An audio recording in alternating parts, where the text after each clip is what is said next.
1939년 9월 세계는 역사상 가장 큰 갈등으로 치닫고 있었습니다. 며칠 만에 수백만 명의 병력이 동원되었고 독일군의 무력에 유럽 국경이 무너지기 시작했습니다. 전쟁은 무에서 시작된 것이 아니라 계산된 결정과 멈출 수 없는 일련의 도발에서 비롯되었습니다. 시작은 직접적이고 잔혹했습니다. 폴란드 침공은 전격전 블리츠크리그로 알려진 속도와 위력의 전술로 실행되었습니다. 전차, 비행기, 그리고 병력이 완벽한 조율로 진격하여 몇 시간 만에 방어선을 파괴하고 공포를 조장했습니다. 조약과 공약으로 묶여있던 유럽 열강들은 독일의 선전포고를 하며 대응했습니다. 세계적 갈등이 시작된 것입니다. 폴란드의 침공이 정말 전쟁의 시작이었을까요? 아니면 전쟁은 훨씬 더 일찍 결정되었을까요? 2차 세계대전이 실제로 시작된 이유를 설명하는 숨겨진 요인은 무엇일까요? 대전쟁의 상처, 베르사유 조약과 독일의 굴욕. 1918년 11월 11일 콩피에뉴 숲에 멈춰선 마차 안에서 4년간의 전쟁을 종식시키는 휴전협정이 체결되었습니다. 연합군 수도에서는 종소리가 울려 퍼졌지만 독일군 참회에서는 이 소식이 당혹스럽게 받아들여졌습니다. 전선은 완전히 붕괴되지 않았고 적군은 아직 독일 영토 중심부를 통과하지 못했습니다. 그러나 고위사령부는 패배한 군대처럼 후퇴를 명령했습니다. 혼란은 곧 분노로 변했습니다. 에리히 폰 루덴도르프와 파울 폰 힌덴부르크 같은 장군들은 전선에서 군이 무패를 유지했으며 항복은 정치인, 사회주의자, 유대인의 배신으로 이루어졌다는 생각을 퍼뜨렸습니다. 이 등 뒤통수치기 이야기는 전후 독일 정치의 흐름을 특징짓는 강력한 신화가 되었습니다. 카이저 비렐름 2세는 퇴위하고 네덜란드로 도피했습니다. 베를린에서는 사회민주당이 극도로 불리한 조건 속에서 탄생한 민주주의 체제인 바이마르 공화국을 선포했습니다. 러시아 혁명의 영감을 받은 공산주의 시위가 거리를 점령했고 우익 중은사 조직은 폭력으로 대응했습니다. 신생 공화국은 사회 경제적 붕괴를 막으려 애쓰는 동시에 승전국들과 평화 협상을 해야 했습니다. 연합군에게는 관용의 여지가 없었다. 프랑스는 4년간의 참호전으로 자국 영토가 황폐화되었고 도시는 파괴되었으며 수백만 헥타르의 농경지는 쓸모없게 되었고 100만 명이 넘는 사망자가 발생했다. 영국 또한 처벌을 요구했다. 독일의 봉쇄로 섬의 물자 공급이 위험에 처했고 독가스 공격과 공중 폭격으로 전통적인 전투 규칙이 바뀌었기 때문이다. 파리와 런던의 여론은 완전한 배상을 요구했다. 1919년 6월 독일 대표단이 베르사유 궁전으로 소환되었습니다. 이곳은 1871년 독일 제국 선포를 떠올리게 하는 장소였지만 이제는 굴욕의 장소로 전락했습니다. 조약은 유럽에서 독일의 지위를 변화시킨 440가의 조항을 부과했습니다. 231조는 독일과 동맹국이 전쟁 및 그로 인한 모든 손해에 대한 책임이 있다고 선언하여 전례 없는 배상금 지급의 법적 근거를 마련했습니다. 연합국 배상위원회는 채무를 1,320억 마르크 금으로 정했는데 이는 엄청난 액수였다. 지불은 현금과 현물로 요구되었는데 석탄, 철강, 화학제품, 선박, 가축, 심지어 예술작품까지 포함되었다. 프랑스는 매년 1,600만 톤의 석탄을 요구했는데 이는 독일 생산량의 4분의 1이 넘는 양이었다. 전쟁으로 약화된 경제는 붕괴 없이 이러한 부담을 감당할 여건이 되지 못했다. 영국 경제학자 존 메이너드 케인스는 조약을 파국적인 오류로 규정하며 항의하며 사임했지만 그의 경고는 무시되었다. 영토 손실은 경제적 압박과 함께 이어졌습니다. 알자스 로렌은 프랑스에 반환되었고 자르는 국제행정구역으로 남으면서 석탄 생산은 프랑스에 귀속되었습니다. 폴란드 회랑은 동프로이센과 나머지 지역을 분리했습니다. 단치인은 국제적 보호 아래 자유도시로 변모했고 상부 실레지아는 분할되어 폴란드의 가장 부유한 산업지대를 제공했습니다. 독일은 총 인구의 10% 이상, 유럽 영토의 13%, 그리고 대부분의 철광석 생산지와 석탄 생산량의 4분의 1이 집중된 지역을 잃었습니다. 군사적 제약은 완전히 질식사했다. 육군은 의무 복무, 중포, 전차, 항공기, 화학무기 없이 10만 명으로 축소되었다. 해군은 잠수함 없이 몇 척의 노후 선박으로 제한되었다. 라인란트는 비무장지대로 선포되어 독일군의 주둔을 금지했다. 프로이센 군사 전통을 기반으로 정체성을 구축해온 국가에게 이러한 제한은 굴욕적인 것으로 드러났다. 1919년 6월 28일 사라예보에서 대공이 암살된 지 5주년이 되는 날 조약이 체결되었습니다. 독일 대표단은 이를 무력으로 강요된 명령으로 규정하며 항의하며 조약에 서명했습니다. 독일에서는 그들을 반역자로 간주했고 이 문서는 국가적 굴욕을 상징하게 되었습니다. 배상금 지급은 처음부터 불가능했습니다. 1922년 베를린은 유예를 요청했습니다. 프랑스는 1923년 1월 벨기에의 지원을 받아 루르 지방을 군사적으로 점령했습니다. 독일 정부는 소극적인 저항으로 대응했습니다. 광산과 공장에서 총파업을 벌이고 파업 노동자들을 지원하기 위해 집회를 대량으로 발행했습니다. 이로 인해 전례 없는 초인플레이션이 발생했습니다. 하루 종일 물가는 치솟았습니다. 가족들은 돈이 가치 하락하기 전에 쓸 수 있도록 하루에 2번씩 급여를 받았습니다. 전쟁 전 몇 마르크에 불과했던 1달러가 1923년 11월에는 수십억 마르크로 교환되었습니다. 몇 주 만에 여러 세대의 저축이 사라졌고 전통적으로 정치 질서를 유지해온 중산층은 몰락했습니다. 바이마르 공화국에 대한 신뢰는 무너졌습니다. 베르사유 조약은 모든 불행의 상징이 되었습니다. 카페 대학 신문에서는 독일이 부당하게 국권을 박탈당했다는 주장이 반복되었습니다. 라인란트의 비무장화, 아프리카 식민지 상실, 그리고 군 감축은 연합국의 안보 조치가 아닌 국가 명예훼손으로 해석되었습니다. 교실에서는 아이들이 자국이 부당하게 처벌받았다는 것을 배웠습니다. 공론장에서는 국제적 음모의 희생자라는 이미지가 공고화되었습니다. 1929년의 위기는 모든 것을 악화시켰습니다. 실업률은 600만 명을 넘어섰고 파산은 급증했으며 정치적 양극화는 심화되었습니다. 베르사유 조약을 수용했던 정당들은 신뢰를 잃었고 조약의 파기를 약속했던 정당들은 입지를 굳혔습니다. 미넨에서 오스트리아 참전 용사 아돌프 히틀러는 패배, 배상금, 초인플레이션, 그리고 세계 경제 위기를 내외 부족 원인을 짚어내는 서사로 연결시켰습니다. 그의 담론은 독일의 굴욕에 대한 설명뿐만 아니라 미래의 구원에 대한 약속까지 제시했습니다. 수호자 없는 세계 국제연맹의 무력함. 1918년 12월 미국 대통령 우드로 윌슨은 새로운 세계 질서를 구축할 수 있다는 확신을 품고 유럽에 도착했습니다. 그의 핵심 제안은 외교를 통해 국제 분쟁을 해결하고 대전의 희생이 반복되지 않도록 보장하는 기구인 국제연맹의 창설이었습니다.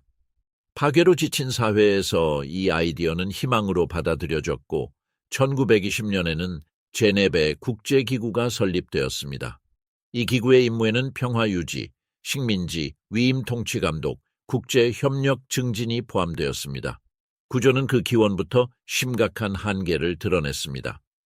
중요한 결정은 이사회의 만장일치를 필요로 했고 이사회는 모든 회원국에게 거부권을 부여했습니다. 조직은 자체 병력에 의존하지 않았고 제재나 강압 조치를 취하려는 국가들의 의지에 의존했습니다. 더욱 결정적인 것은 미국이 결코 자국 대통령이 설계한 제도에 통합되지 못했다는 점입니다. 미국 상원은 향후 전쟁에서 국가 주권을 침해할 것을 우려하여 가입을 거부했습니다. 미국의 부재는 조직의 영향력을 프랑스와 영국의 손에 쥐게 했고 새로운 군사적 의무에 더 많은 자원을 투입할 의지를 잃은 약화된 강대국들을 만들었습니다. 두 나라 모두 경제 위기, 식민지 갈등, 그리고 인명피해로 인한 사회적 트라우마에 직면했습니다. 1920년대 동안 국제연맹은 국경지역의 국민투표를 감독하고 소규모 국가들 간의 갈등을 해결하는 등 사소한 분쟁에서는 문제없이 기능했습니다. 그러나 이러한 제한적인 성공은 국제 질서에 도전하려는 강대국들에 맞서 국제연맹의 역량을 시험하지 못했습니다. 첫 번째 큰 위기는 아시아에서 발생했습니다. 일본은 전쟁을 통해 산업 대국으로 성장했지만 천연 자원은 부족했습니다.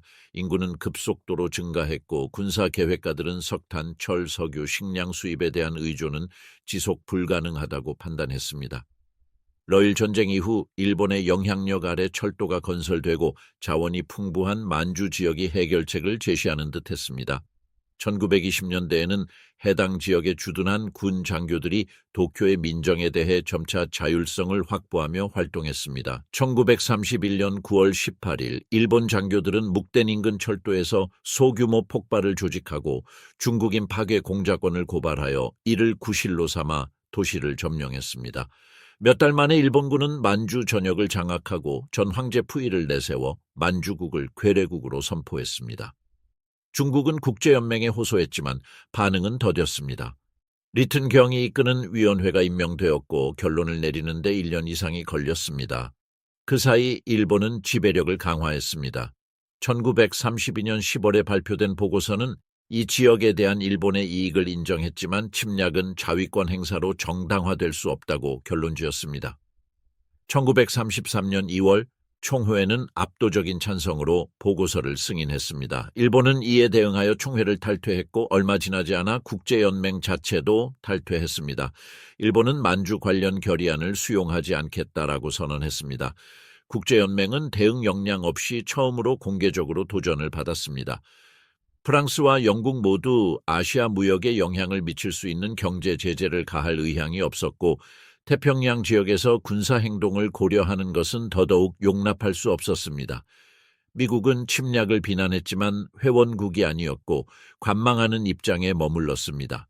메시지는 분명했습니다. 주요 강대국은 실질적인 결과 없이 국제법을 위반할 수 있다는 것이었습니다. 일본이 아시아에서 지배력을 강화하는 동안 이탈리아는 영토 확장을 모색했습니다. 1922년부터 집권한 베니토 무솔리니는 제국의 위대함을 회복하겠다고 약속했습니다. 대공황으로 인한 경제 위기는 그를 외적인 승리로 이끌었습니다. 당시 아비시니아라고 불렸던 에티오피아는 매력적인 목표였습니다.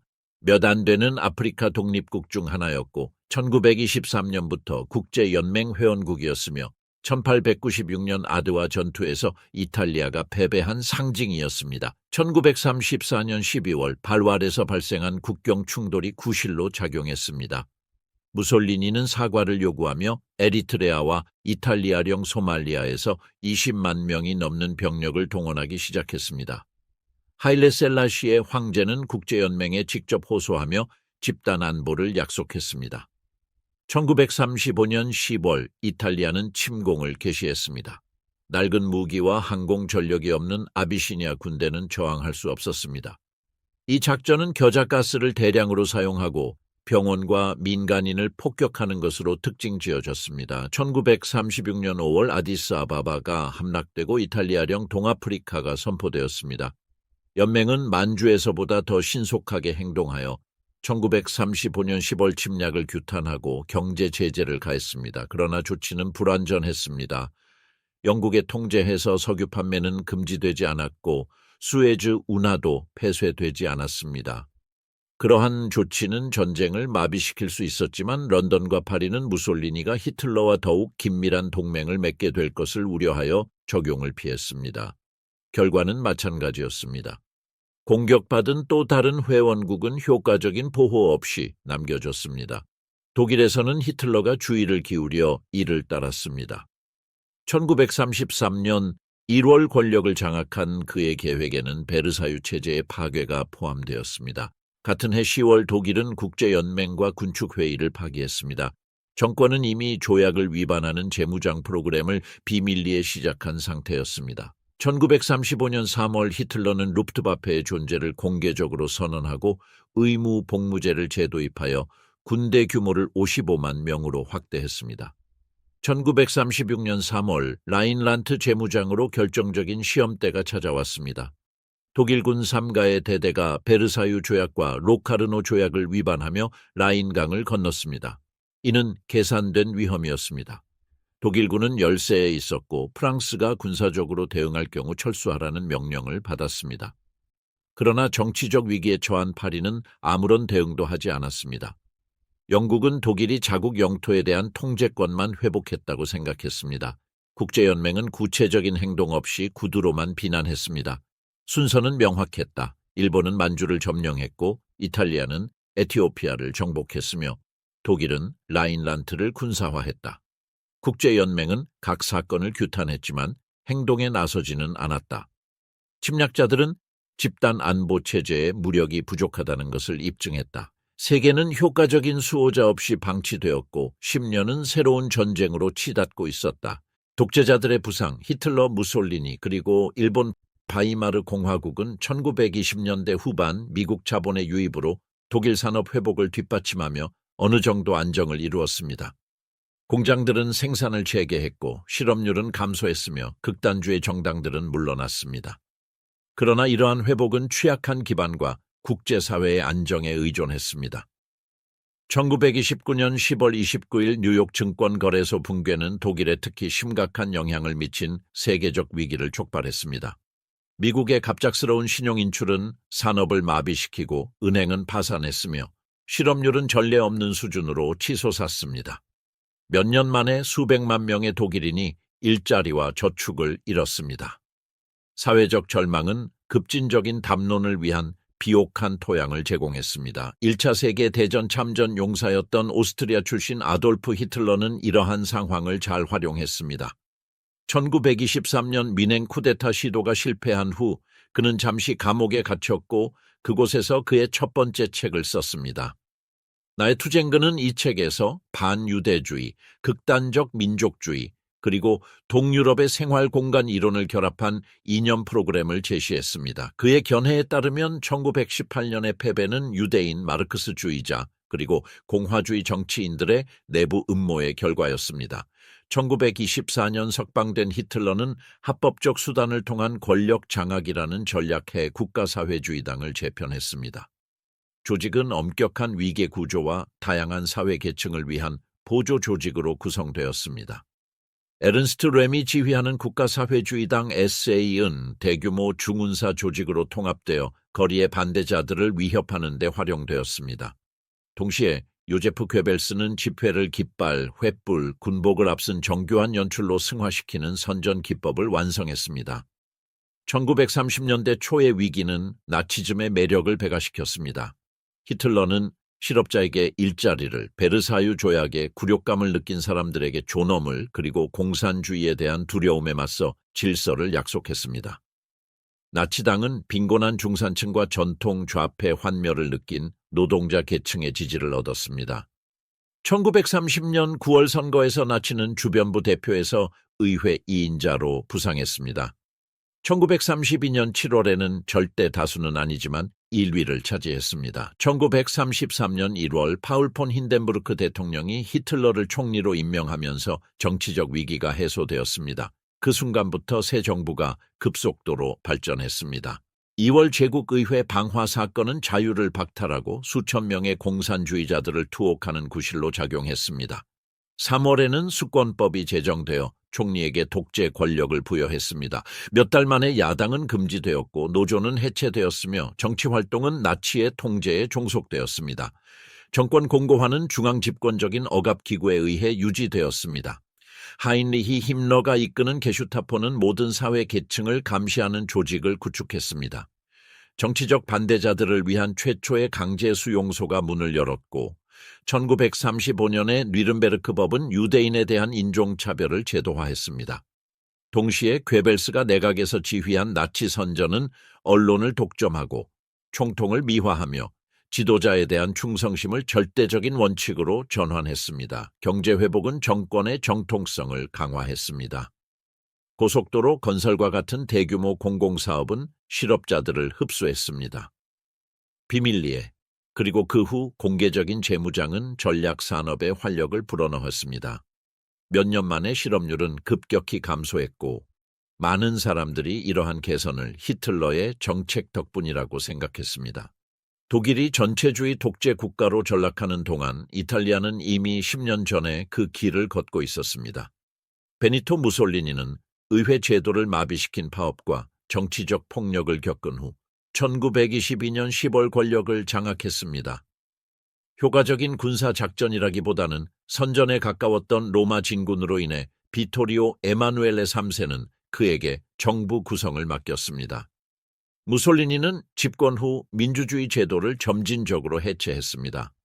1923년 아체르보법은 파시스트 정당의 의회의 다수당 의석 확보를 보장했지만 1924년 사회주의 의원 자코모 마테오티의 암살은 공공연한 독재의 시작을 알렸습니다. 1925년과 1926년의 대부분의 파시스트법은 언론의 자유를 폐지하고 야당 활동을 불법화했으며 정치범에 대한 특별재판소를 설립했습니다. 정권은 기업인과 노동자가 국가 통제를 받는 기업 시스템을 공고화했습니다. 선전은 두체 숭배와 새로운 로마 제국의 이념을 찬양했습니다. 무솔리니는 지중해와 아프리카 확장을 지향하는 외교 정책을 펼쳤습니다.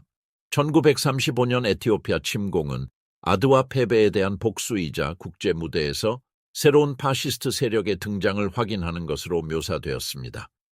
동아시아에서 일본은 다른 길을 걸었지만 비슷한 결과를 낳았습니다. 일본은 제1차 세계대전에서 연합군 편에 서서 참전하여 중국과 태평양 지역의 양보를 얻었습니다. 그러나 일본의 산업화는 석유, 철, 식량과 같은 전략적 자원의 수입에 의존했습니다. 대공황은 일본 경제에 큰 타격을 입혔고 비단과 같은 수출 가격이 폭락했으며 농촌 지역에 대규모 실업이 발생했습니다. 일본의 정치 체제는 의회 제도와 신성한 성격의 제국 군주제를 결합했습니다. 히로히토 천황은 국가적 정통성을 구현했지만 육해군은 자율권을 누리고 그의 형상에 직접 접근할 수 있었기에 시민의 통제 없이 전략적 결정을 내릴 수 있었습니다. 경제 위기와 민족주의의 확산은 군부를 강화했고 이는 국내 문제 해결을 위한 영토 확장을 촉진했습니다. 1931년 9월 관동군 장교들은 만주 점령을 위한 구실로 만주사변을 일으켰습니다. 작전의 성공과 미온적인 국제적 반응은 민간 정치인들의 힘을 더욱 약화시켰습니다. 이후 몇 년 동안 잇따른 정치적 암살로 온건파 지도자들은 몰락했고 극우 민족주의 사회는 아무런 처벌도 받지 않았습니다. 1932년 이누카이 스요시 총리는 해군 장교들에게 암살당했고 민간 권력은 군부에 완전히 종속되었습니다. 신격화된 히로히토 천황은 이러한 정책들을 정당화했습니다. 교육은 절대 복종과 인종적 우월성을 주입했습니다. 1937년이 되자 일본은 거의 완전한 군사 지배에 놓였습니다. 정당들은 단일 조직으로 흡수되었고 경제는 군수 생산에 집중되었으며 일본 주도의 대동아 공영권이라는 목표가 선포되었습니다. 같은 해에 중국에 대한 대규모 침략은 팽창주의 노선을 확고히 했습니다. 유럽과 아시아에서 히틀러, 무솔리니 그리고 일본 군국주의의 부상은 특정 상황에 대응했지만 결국 같은 결과를 낳았습니다. 1차 세계 대전 이후 구축된 국제 질서에 도전하는 권위주의 정권이 수립된 것입니다. 국민적 분노, 경제 위기, 그리고 자유민주주의의 취약성이 맞물리면서 수정주의 열강들이 세계적 갈등에 대비하기 시작하는 시나리오가 펼쳐졌습니다. 실험실로서의 스페인, 내전과 정역전의 시험 1931년 4월 알폰소 13세 국왕이 떠난 후 제2스페인 공화국이 선포되면서 심도 있는 개혁 과정이 시작되었습니다. 새 정권은 정교 분리, 토지 재분배, 군 현대화 그리고 공교육 확대를 추진했습니다. 그러나 이러한 변화는 자신들의 전통적 이익에 대한 위협으로 여겨지는 보수층의 즉각적인 반대에 부딪혔습니다. 정치적 양극화는 초창기부터 심화되었습니다. 가톨릭과 군주제 우파는 스페인 자치권 연합을 결성한 반면 좌파는 공화주의자, 사회주의자, 그리고 농촌과 도시 지역에 뿌리를 둔 무정부주의자들로 분열되었습니다. 동원된 노동자들과 질서 유지 세력 간의 대립은 국가 권위를 약화시키고 끊임없는 폭력의 분위기를 고착화했습니다. 1936년 2월 선거는 개혁 가속화를 약속한 좌파 연합인 인민전선의 승리를 안겨주었습니다. 보수 세력에게는 이 결과가 소련식 혁명의 위험을 확인시켜 주었습니다. 군에서는 장교 집단이 수개월 동안 정부에 대항하여 음모를 꾸몄습니다. 그중에는 권력 중심지와의 거리를 두기 위해 카나리아 제도에 주둔했던 프란시스코 프랑코도 있었는데 그는 행동할 절호의 기회를 기다리고 있었습니다. 1936년 7월 17일 모로코 주둔 스페인 수비대가 반란을 일으켰습니다.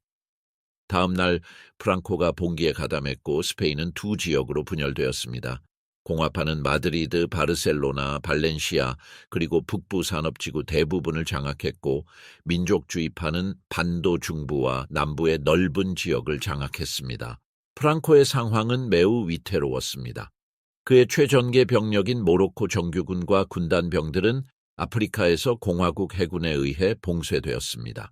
프랑코는 이들을 반도로 이동시키기 위해 독일에 직접 지원을 요청했습니다. 히틀러는 신속하게 이에 응하여 수송기를 파견하여 역사상 최초의 대규모 군 공수 작전을 개시했습니다.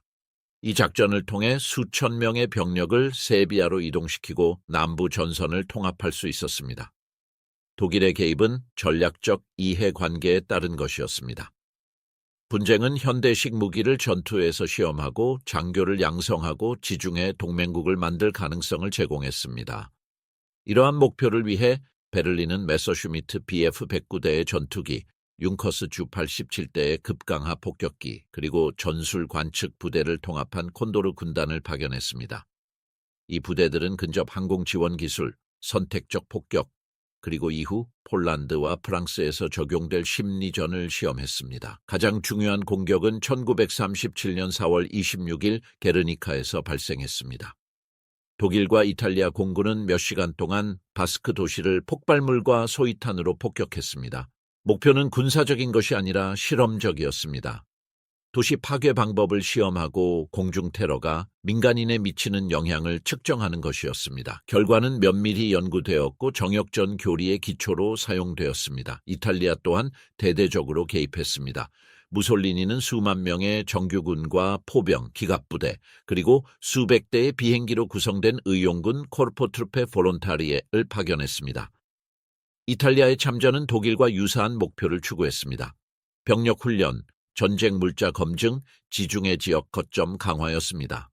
무솔리니에게 스페인 전쟁은 프랑스에 대한 파시스트 권력을 과시하고 마드리드의 관련 정권을 공고히 할 기회이기도 했습니다. 서구 민주주의 국가들은 불개입 정책을 채택했습니다. 영국과 프랑스는 전면전으로 치닫는 것을 우려하여 어느 편에도 무기를 제공하는 것을 금지했습니다. 실제로 이러한 중립 정책은 민족주의자들에게 유리하게 작용하여 독일과 이탈리아로부터 지속적인 군사적 지원을 받았지만 합법적 정부는 그에 상응하는 물자를 확보하지 못했습니다. 소련은 제한적이고 조건부로 공화국을 지원했습니다. 모스크바는 탱크, 비행기, 군사 고문단을 파견했고 스페인은행의 금 보유고를 이전할 것을 요구했습니다. 이러한 지원은 인민전선 내 공산주의 세력의 영향력을 강화하여 무정부주의자 및 독립사회주의자들과의 긴장을 고조시켰습니다. 1937년 5월 이러한 분열은 바르셀로나에서 공개적인 충돌로 폭발했고 이는 공화국의 진영을 심각하게 약화시켰습니다. 수십 개국에서 온 약 3만 명의 자원병으로 구성된 국제여단은 공화국에 대한 외국의 연대를 가장 눈에 띄게 보여주는 역할을 했습니다. 그러나 훈련 부족과 현대 물자 부족으로 전선에서의 영향력은 제한적이었습니다. 민족주의의 물질적 우위는 1938년의 전역에서 명백해졌습니다. 아라곤 공세는 공화정 영토를 둘로 나누었고 포병, 기갑, 항공의 공조가 효과적임을 확인시켜 주었습니다. 1939년 1월 바르셀로나가 함락되면서 수십만 명의 난민이 프랑스로 대거 이동했습니다. 마드리드는 3월 말까지 저항했고 군사 정권은 더 큰 파괴를 피하기 위해 항복을 협상했습니다. 1939년 4월 1일 프랑코는 전쟁의 종식을 선언했습니다. 스페인은 파시스트 세력의 실험실 역할을 했습니다. 독일은 정역전을 완벽하게 구현할 무기와 전술을 시험했고 이탈리아는 실제 전쟁 상황에 병력을 배치했습니다. 그리고 서방 민주주의 국가들은 개입을 꺼리는 모습을 보였는데 이는 제2차 세계 대전 발발에 결정적인 결과를 초래한 선례였습니다. 유화정책, 나치 팽창주의에 맞선 체인벌린 스페인 내전에서 프랑코가 승리한 것은 아돌프 히틀러의 외교 정책의 결정적인 전환점이 되었습니다. 온영한 내부 권력 강화와 비밀리에 군 재건에 집중했던 나치 정권은 1938년 본격적인 행동에 나설 준비를 마쳤습니다. 히틀러는 첫 연설부터 독일이 베르사유 조약의 족쇄를 풀고 유럽의 지배 세력으로서의 지위를 되찾을 것이라고 약속했습니다. 경제가 안정되고 실업률이 감소하며 국방군이 현대화되자 히틀러는 진격의 순간이 왔다라고 생각했습니다. 첫 번째 목표는 그의 조국 오스트리아였습니다. 독일에서 나치가 부상한 이후 오스트리아 국가사회주의당은 제국과의 연합을 주장하고 빈 정부의 권위에 도전하는 시위를 조직하는 등 활동을 강화했습니다. 쿠르트 폰 슈슈니크 총리는 베를린과 서방 열강 사이의 균형 정책을 통해 독립을 유지하려 했지만 그의 자원은 제한적이었습니다.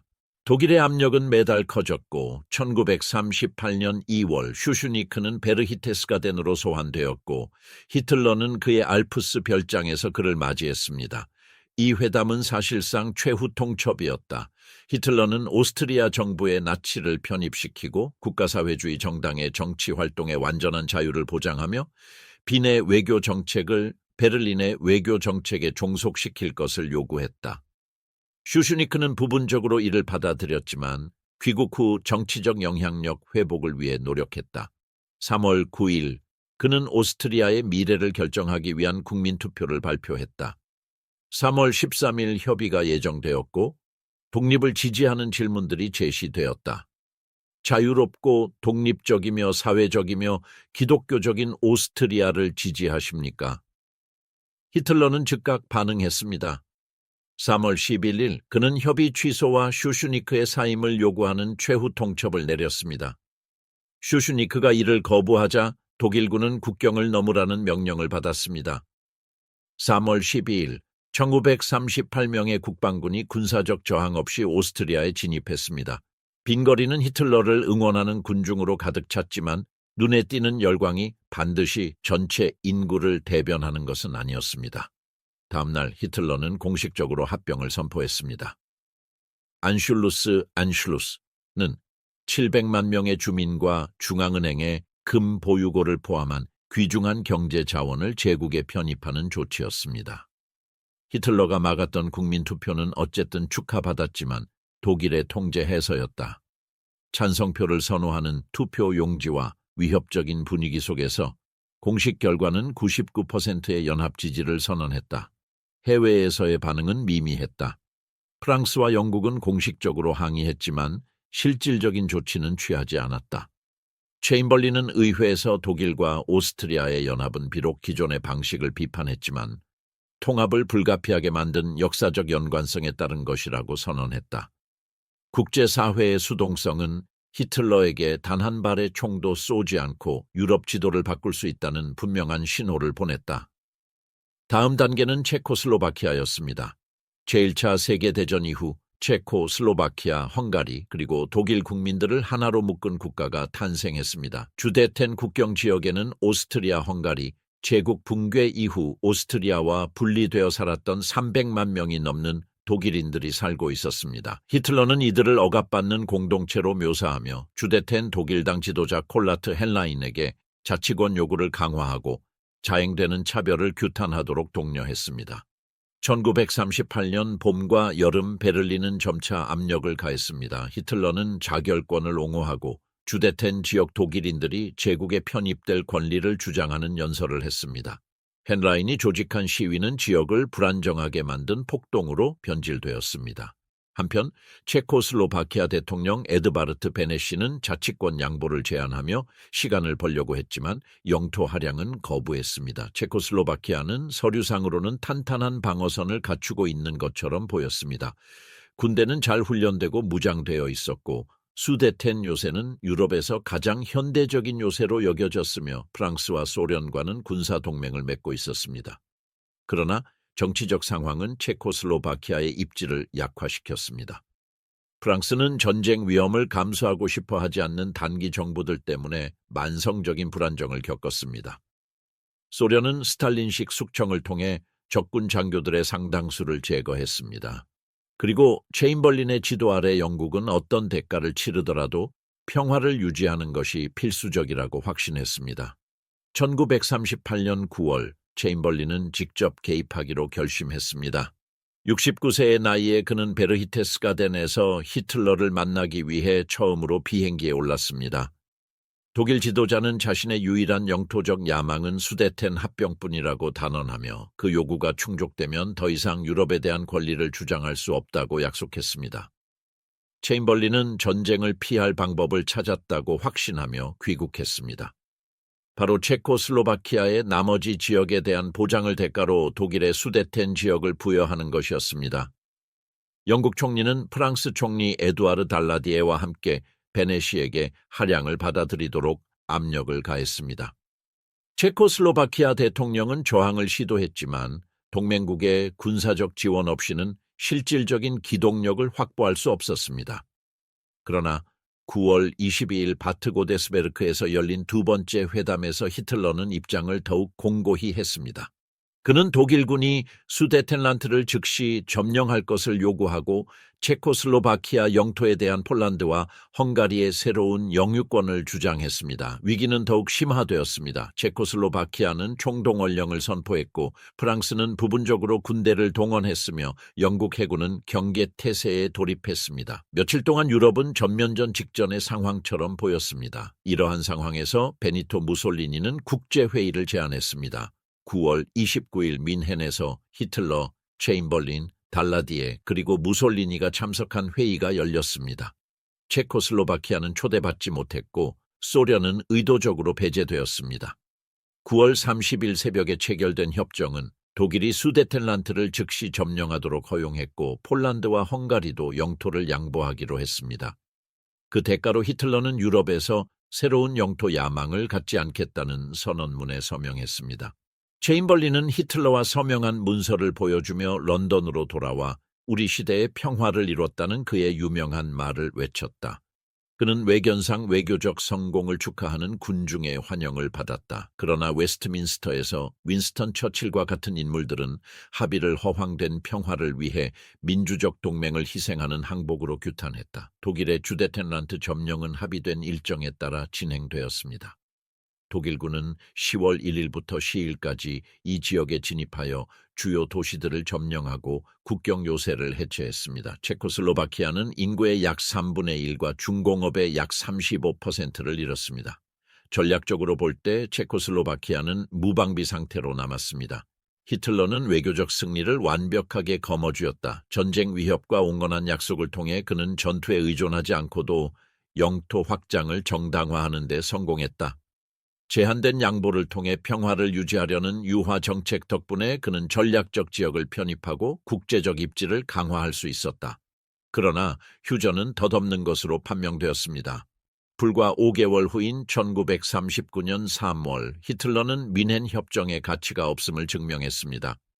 체코와 슬로바키아 사이의 긴장을 이용하여 그는 에밀 하하 대통령을 베를린으로 소환했습니다. 직접적인 협박을 통해 그는 하하 대통령에게 체코슬로바키아의 나머지 지역에 대한 독일 보호령 수립을 받아들이도록 강요했습니다. 3월 15일 독일군은 총격전 없이 프라하를 점령했습니다. 히틀러는 최초로 비독일계 주민이 거주하는 영토를 합병함으로써 안슐루스와 수데텐 위기를 정당화하기 위해 내세웠던 자결권을 포기했습니다.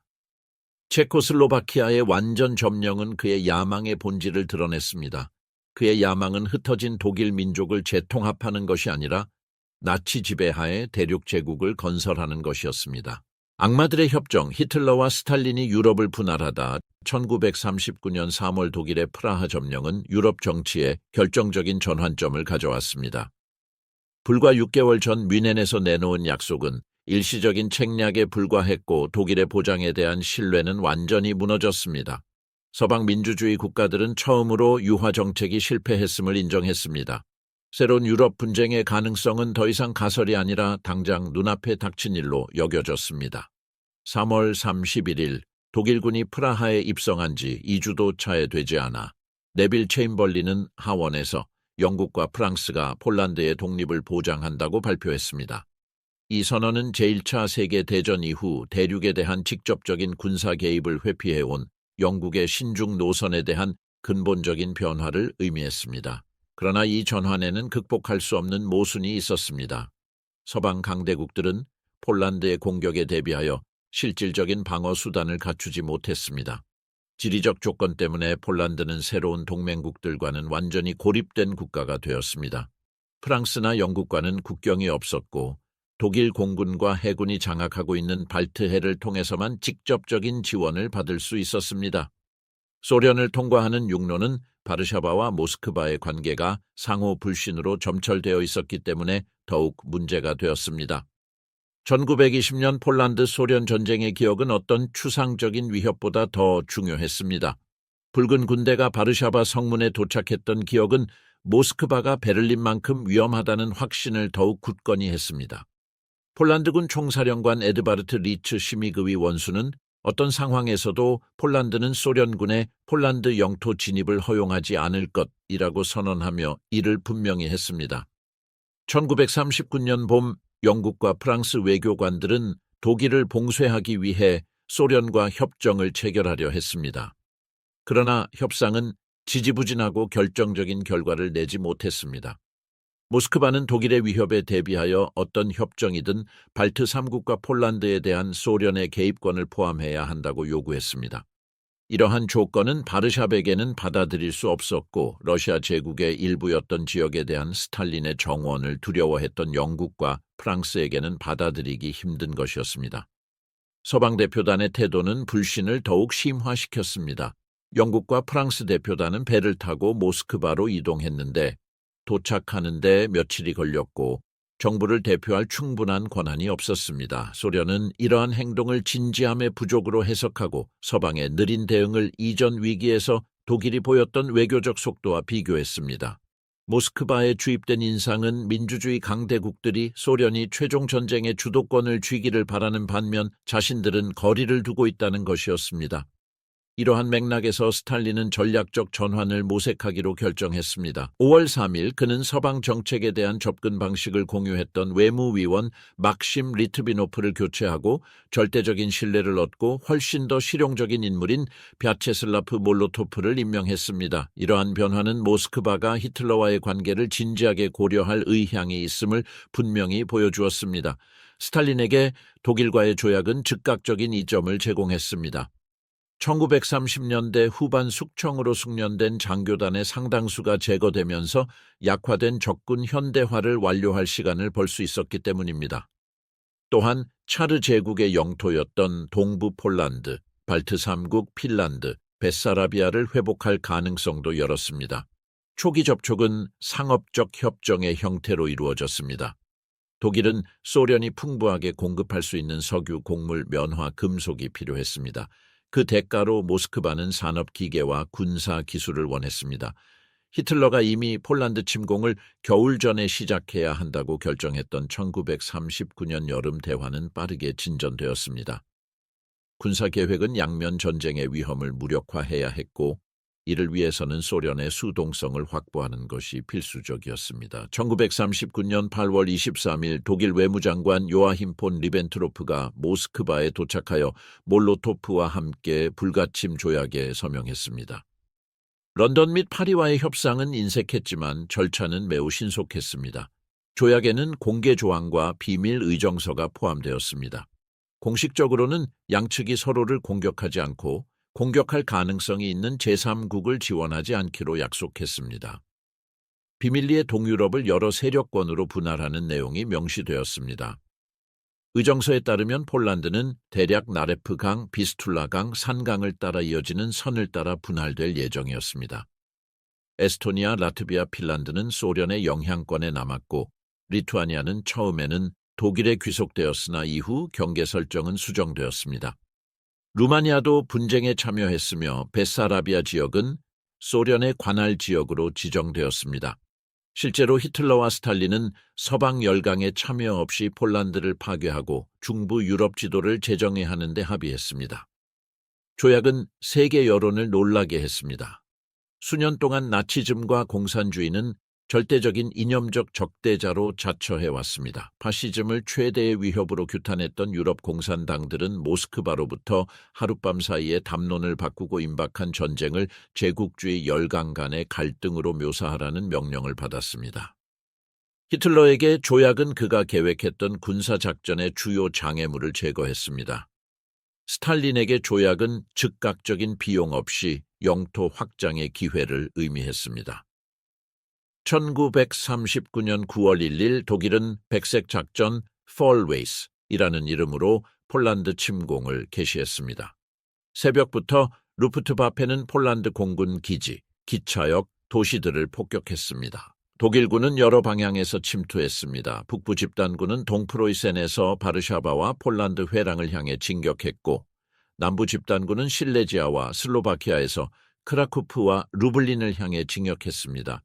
기갑과 항공의 협력은 새로운 정역전 교리의 효과를 입증했습니다. 폴란드군은 이 공세에 대응할 수단이 부족했습니다. 폴란드 공군은 초기 며칠 동안 지상에서 대부분 파괴되었고 전차는 부족하고 노후화되었으며 군사교리는 제1차 세계대전의 경험에 기반을 두고 있었습니다. 여러 지역 전투에서 끈질긴 저항에도 불구하고 압도당하는 것은 불가피했습니다. 위장한 독일 요원들이 실제로 조직한 글라이비츠 라디오 방송국에 대한 폴란드군의 공격이라는 주장은 공격을 정당화하는 선전구실로 활용되었습니다. 9월 3일 영국과 프랑스는 보장된 바를 이행하기 위해 독일에 선전포고를 했습니다. 그러나 서부 전선에서는 대규모 공세 작전을 수행하지 않았습니다. 프랑스는 마지노선 후방에 군대를 동원하고 자르 지역에서 소규모 정찰 작전에만 집중한 반면 영국은 원정군을 점진적으로 배치했습니다. 이른바 가짜 전쟁으로 알려진 이러한 무기력함 덕분에 독일은 폴란드 원정에 모든 전력을 집중할 수 있었습니다. 9월 17일 붉은 군대는 조약에 비밀 의정서를 적용하여 동부 국경을 넘었습니다. 소련의 침공은 폴란드 국가 붕괴 이후 우크라이나와 벨라루스 소수 민족을 보호하기 위한 조치로 공식 정당화되었습니다. 그러나 실제로는 모스크바에서 합의된 분단을 문자 그대로 실행하는 것을 의미했습니다. 폴란드의 저항은 선택의 여지가 없었습니다. 바르샤바는 파괴적인 포위 공격 끝에 9월 27일 항복했고 마지막으로 조직된 폴란드 부대는 10월 6일 코크에서 항복했습니다. 폴란드 분할은 조약에 따라 집행되었습니다. 독일은 바르샤바와 지방 중심지 외에도 포즈난, 실레지아, 단치히 회랑을 직접 편입했고 민간 행정구역은 군 점령해 두었습니다. 소련은 폴란드 동부를 합병하여 우크라이나와 벨라루스라는 소련 공화국에 편입했습니다. 두 지역 모두에서 정치, 군사, 지식인, 엘리트에 대한 체계적인 탄압 정책이 즉시 시작되었습니다. 몰로토프-리벤트로프 조약은 폴란드의 파괴를 허용하는 데 그치지 않았습니다. 이후 몇 달 동안 소련은 에스토니아, 라트비아, 리투아니아가 소련 군사기지 설립을 포함한 상호 원조 조약을 받아들이도록 압력을 가했습니다. 1939년 11월 모스크바는 핀란드에 영토 양보를 요구했고 헬싱키가 이를 거부하자 소련군은 겨울 전쟁을 시작했습니다. 같은 시기 남쪽에서는 스탈린이 베사라비아를 향해 진지를 진격했습니다. 독일에게 합의는 일시적인 전략적 안보를 의미했습니다. 동쪽 국경이 확보되자 소련의 물자 공급이 시작되었습니다. 석유, 곡물, 면화, 금속 등은 영국의 해상 봉쇄에 저항할 수 있게 해주었습니다. 스탈린에게 합의는 냉소적인 계산을 의미했습니다. 자본주의 강대국들이 장기전으로 쇠퇴하는 동안 스탈린이 정당하게 자신의 영토라고 여겼던 영토에 대한 소련의 영향력을 확대하는 동시에 소련은 방관자적인 입장을 취했습니다. 그러나 조약의 겉보기에 견고해 보이는 모습 아래는 화해할 수 없는 모순이 감춰져 있었습니다. 히틀러는 볼셰비즘에 대한 전쟁을 최종 목표로 삼겠다는 자신의 비전을 결코 포기하지 않았습니다. 스탈린은 독일을 깊이 불신했고 합의를 시간을 벌기 위한 임시 방편으로 이용했습니다. 악마의 조약은 본질적으로 의식적이든 무의식적이든 미래에 서로 맞설 준비를 하고 있던 두 정권 간의 편의적인 결혼이었습니다.